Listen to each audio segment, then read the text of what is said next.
o que é que eu tenho aqui? Vou ler aqui o que é que está, os versículos aqui colocados. Marcos capítulo 16, versículo 1. E passado o sábado, Maria Madalena, Salomé e Maria, mãe de Tiago, compraram aromas para irem ungí-lo. Versículo 2. E no primeiro dia da semana foram ao sepulcro de manhã cedo, ao nascer do sol. Versículo 3. E diziam umas às outras: quem nos revolverá a pedra da porta do sepulcro? Versículo 4. E olhando, viram que já a pedra estava revolvida, e era ela muito grande. Versículo 5. E entrando no sepulcro, viram um jovem assentado à direita, vestido de uma roupa comprida e branca, e ficaram espantadas. Versículo 6. Porém, ele disse-lhes: não vos assusteis, buscais a Jesus o Nazareno, que foi crucificado, já ressuscitou, não está aqui, eis aqui o lugar onde o puseram. Versículo 7. Mas ide, dizei a seus discípulos, e a pedra que ele vai adiante de vós para a Galileia, ali o vereis, como ele vos disse. Versículo 8. E saindo elas apressadamente, fugiram do sepulcro, porque estavam possuídas de temor e assombro, e nada diziam a ninguém, porque temiam. A imagem que nós temos é a imagem do Códex Vaticano. E assim como o Códex Sinaítico, os códex são do quarto século. Eles terminam aí no versículo 8. Só que nas nossas Bíblias nós vamos ter do versículo 9 até o 20, se eu não me engano, que é um acréscimo, porque a ressurreição ela fecha que as mulheres não falaram nada a ninguém, ou seja, as mulheres elas não relataram a ninguém sobre essa tal ressurreição. Ou seja, ele deixa o recado que ele vai apresentar-se na Galileia para os discípulos e a Pedro, mas elas nada falam, elas nada vão falar lá que houve essa ressurreição. E voltando àquela questão que eu falei naquela hora, só quem tocava no corpo do defunto era o familiar ou a esposa. E aí nós temos a Maria, mãe de Tiago, que a Bíblia aponta como também ser mãe de Jesus, e a Maria Madalena, que sempre está junto ali. E quando a gente entra em algumas narrativas dos evangelhos, vão dizer que Jesus curou essa Maria Madalena de 7 espíritos maus.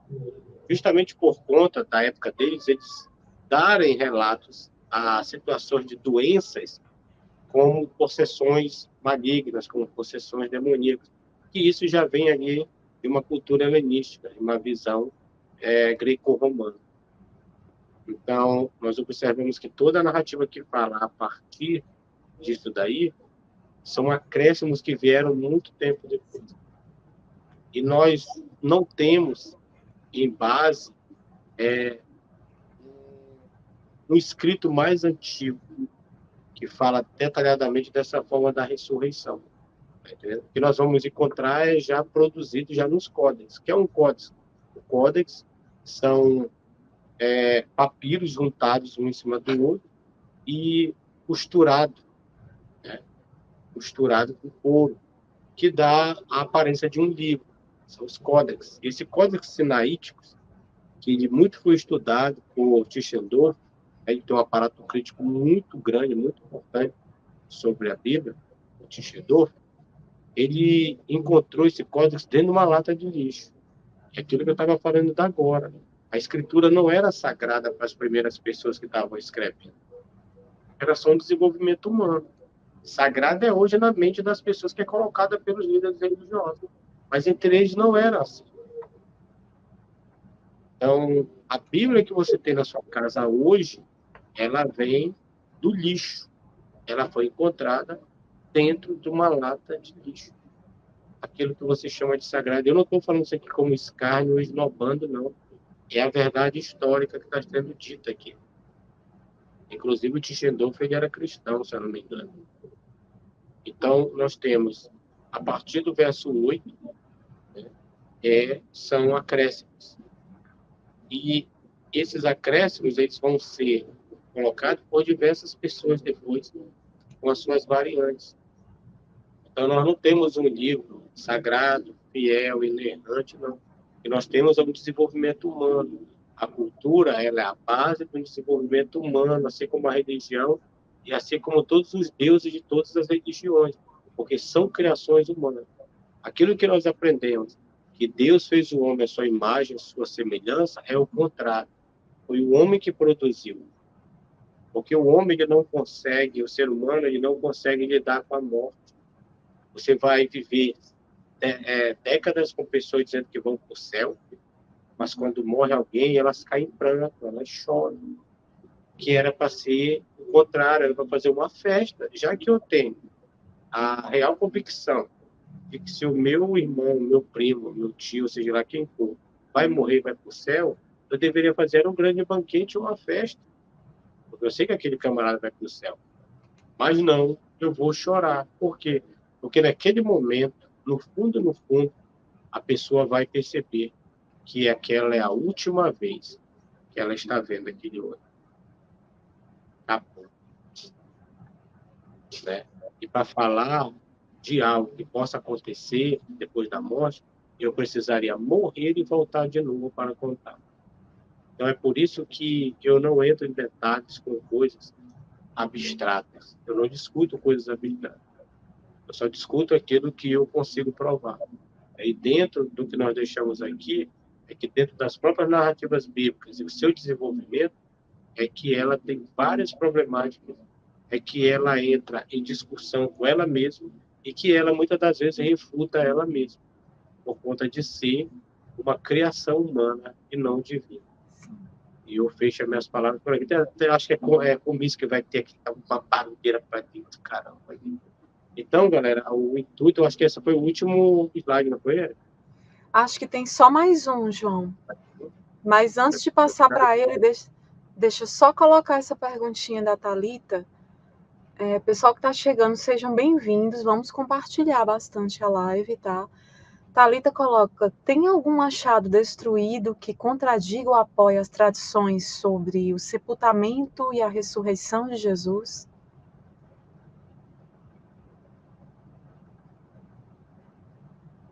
Achado destruído, eu não entendi.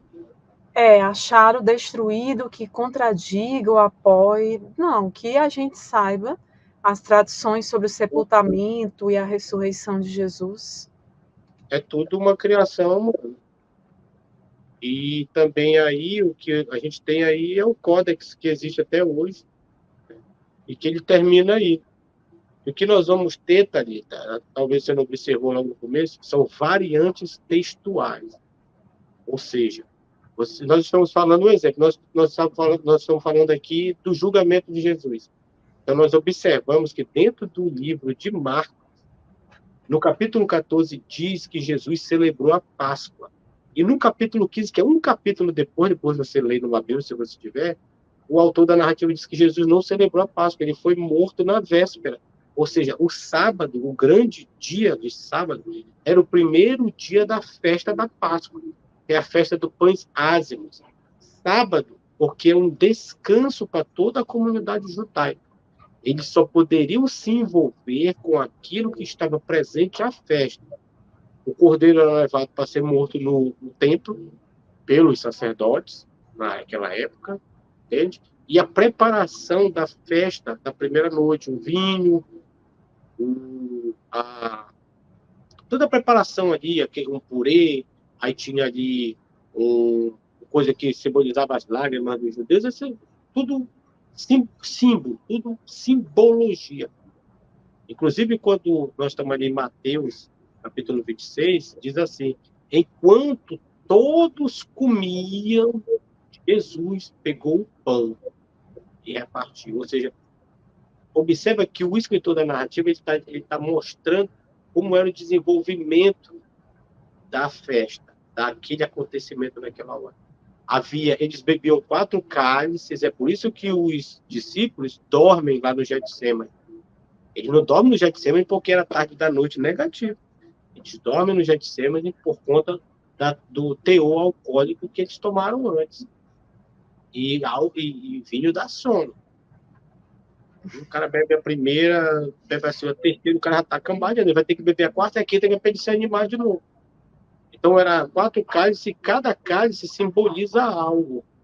E o último cálice, que era justamente o cálice da bênção. E uma coisa que se deve observar quando está lendo, que o cálice ali era uma taça grande. Por quê? Porque Jesus divide com 12 e ainda derrama. Então, se eu divido um cálice com 12 machos, era grande, meu amigo. Bota aí 2 goladas de cada camarada aí. Dá mais de um copo. Eu vou botar aquele meu copo que eu coloco aqui para beber água, que é 600 ml. Tamanho de uma cerveja, vamos dizer assim. Então, o camarada toma 3 copadas daquela ali, durante a festa, ele já sentia já um efeito. E eles dormem no Getsemane por conta disso, não é por conta aqui, gente. E observa uma coisa no Getsemane. Jesus está orando. Vamos dizer que Jesus é Deus. Ele está conversando com ele mesmo, e no final ele está pedindo para ele mesmo livrar ele daquele. Então, são coisas que só é direcionada de uma mente humana, nunca vem de uma divindade. Porque são coisas que a gente consegue refutar, a gente consegue observar dentro. Quando eu falo isso, galera, eu não falo que eu quero ser melhor do que os outros. Eu uso a minha própria limitação quando eu vou ler a Bíblia. Para me mostrar para as pessoas que não é coerente. Que eu mesmo, me analisando dentro da narrativa, eu estou falhando com alguém. Eu estou tentando enganar alguém. Isso com sinceridade, com fidelidade. Agora, quando o camarada ganha dinheiro, ganha sucesso, ganha status, viaja para países, participa de coisa, aquilo outro, para ele é só mais uma coisa. Porque no fundo, ele sabe que nada disso é real. Ele está usando tudo isso para ter uma vida boa. Porque ele sabe que depois da morte, não existe mais nada. Essa é a grande verdade. Esses são os verdadeiros pessoas que descredibilizam a divindade que elas chamam de Deus. Diferente da gente. Que a gente não faz isso. A gente só usa as narrativas e mostra dentro das narrativas as suas incoerências, seus atritos, as suas adversidades. Por quê? Porque eram pessoas que estavam lutando entre si pela hegemonia, pelo poder.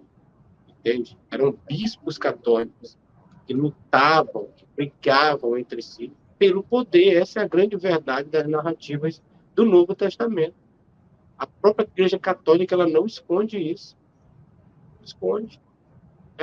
É um puxando o tapete do outro para ficar lá em cima. E dentro dessa briga pela hegemonia, pelo poder, quem tinha mais poder era o bispo de Roma, que foi chamado de Papa. Então, por isso que havia os concílios, por isso que havia todas as reuniões para decisões de como o Estado deveria ficar de pé, não mais como um império sanguinário que matava as pessoas, tá entendendo? De forma extremamente sangrenta, mas como uma igreja sanguinária que traz a opressão, a morte, a destruição, para colocar nas pessoas uma fé no qual elas não acreditavam. Porque o monoteísmo ele nunca foi colocado com amor em lugar nenhum. Eu não estou falando só do cristianismo, não. Estou falando do monoteísmo. Ele sempre foi colocado com guerra, com morte, com assassinato, com estupro, com destruição de culturas e de fé alheias. Essa é a grande verdade. Acho que eu falei demais. Ótimo, João, arrasou. Só colocar aqui uma questão interessante. O Frederico colocou: o cristianismo deveria considerar uma mudança de nome, como o João falou, pois muitos cristãos parecem seguir mais os ensinamentos de Paulo do que os do próprio personagem Jesus, realmente. Eu vou falar algo de Paulo aqui que não é ensinado nas igrejas. Paulo não acreditava na crucificação de Jesus. Para Paulo, Jesus foi enforcado. Está lá em Gálatas. Quando ele diz assim, se eu não me engano é Gálatas, que ele se fez maldito sendo pendurado no madeiro. Ele está usando uma passagem do Antigo Testamento que invoca enforcamento e não crucificação. O camarada deveria ser tirado antes do final do dia, tá entendendo? e a cabeça era furada pelas aves lá, que eram carnívoras.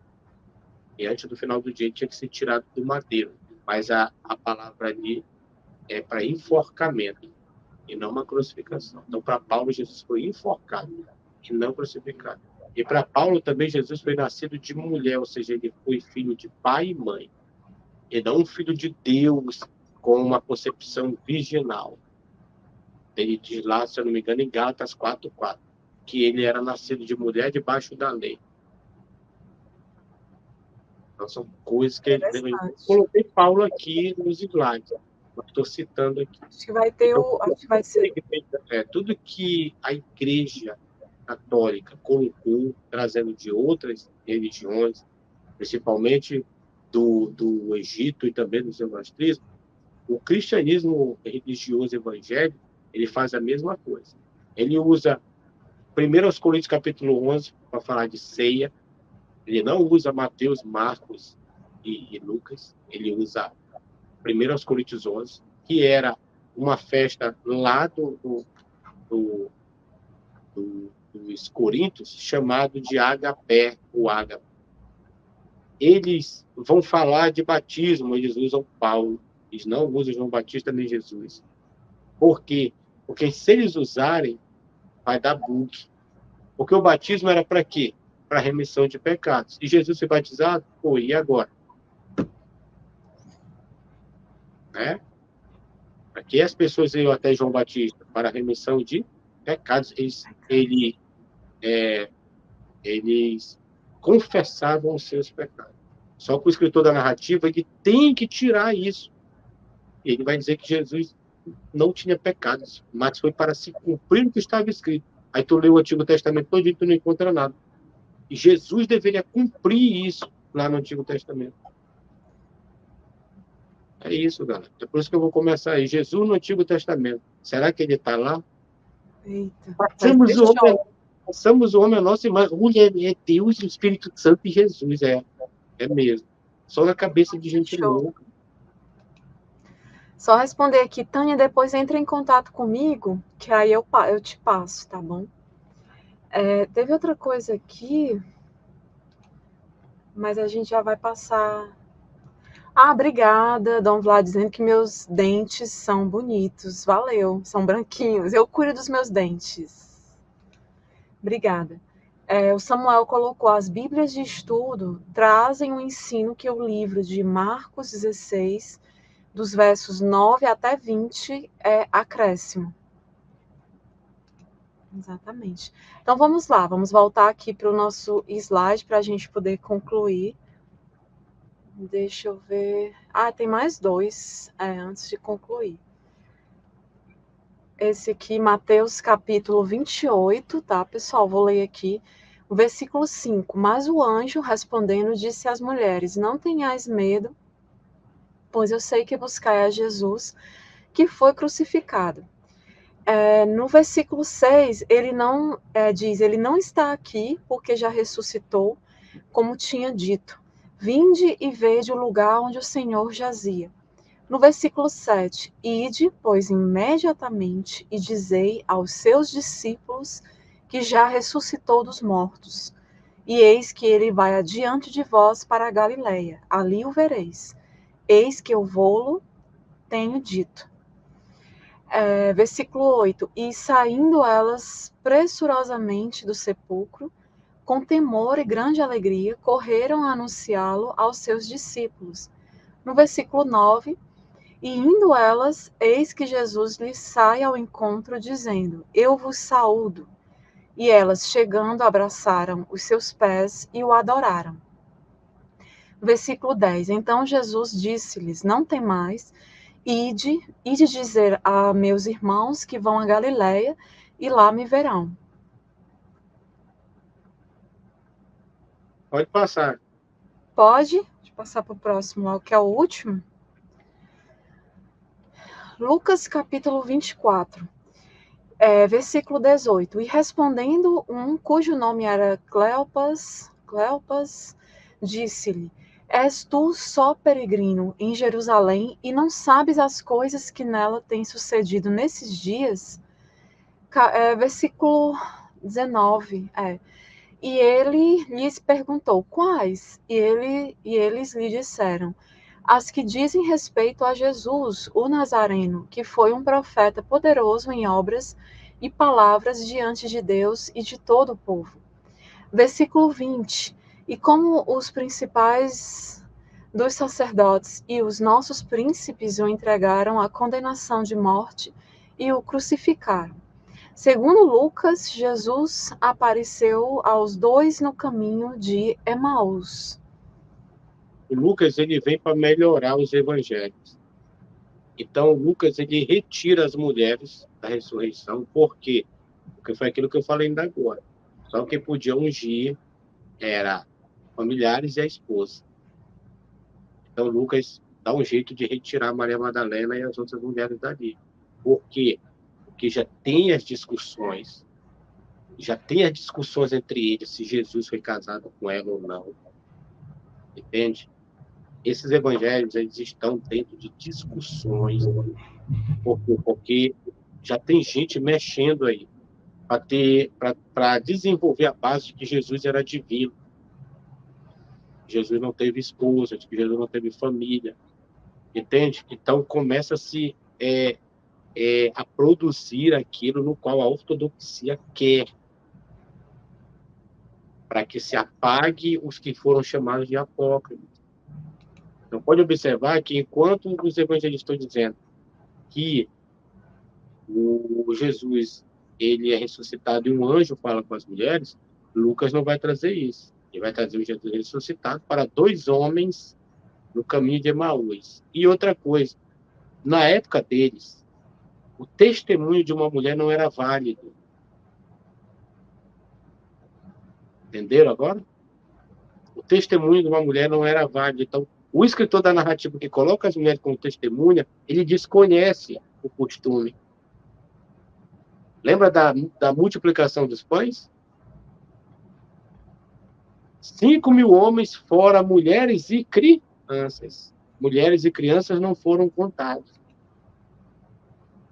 Entende? Porque dentro dessa visão judaica, eles não entram vamos dizer assim, nessa primeira classe. Porque os escritos judaicos, eles são patriarcais.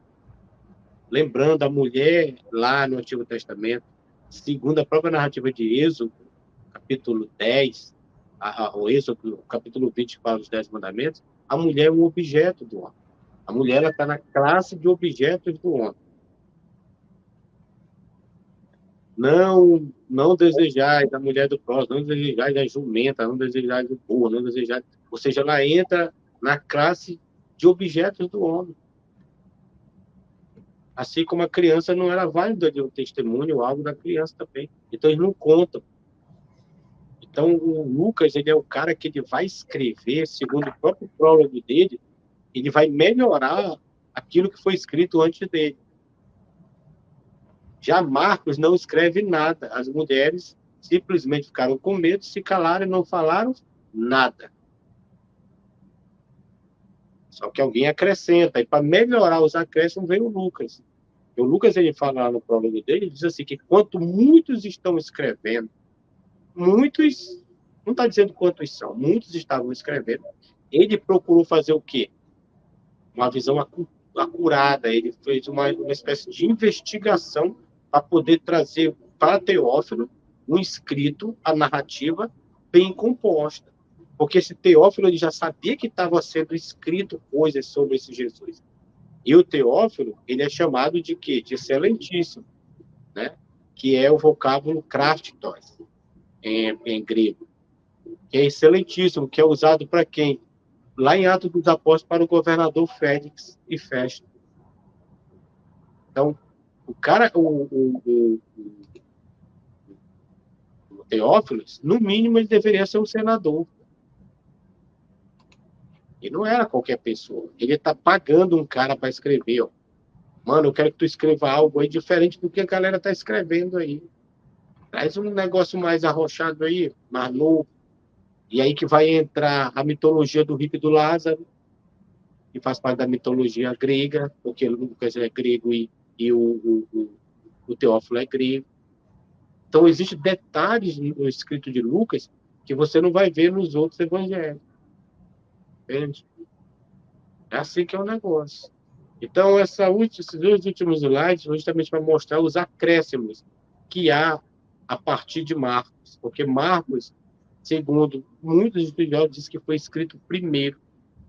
O Marcos foi escrito primeiro, segundo meu amigo Francis, que eu tenho muito respeito e muita admiração, é que Marcos foi escrito muito rápido para quê? Para mostrar a Roma a vitória dos flavianos sobre a Judéia. Então eu fiz por aí que a minha esposa já bateu 2 vezes na porta ali, que a minha esposa aniversário lá Pronto. da semana, e aí eu ainda não dei uma forra para ela, que a gente fala aqui no Pará, ainda não dei uma forra para ela.